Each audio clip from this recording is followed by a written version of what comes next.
what did you make of it? Now have you calmed down? She has to go from the campaign to the country. But tell us honestly what you thought. Well, so you said earlier that I'm not left or right. I know that there's been criticism in the Mail on Sunday today about lefty, liberal, wokey comedians on the BBC. I'm actually very right-wing, and I loved it. I thought she was very clear. She gave great, clear answers. I know exactly what she's up to.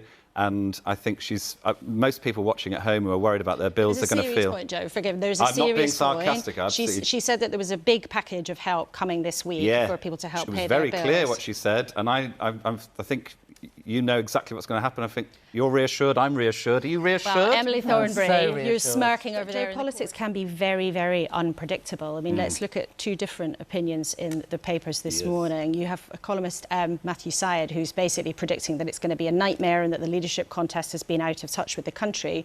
But Janet Daly in The Telegraph says, look, actually, Liz Truss is stronger than you think. If she gets cracking, gets out there, she might be able to... Janet.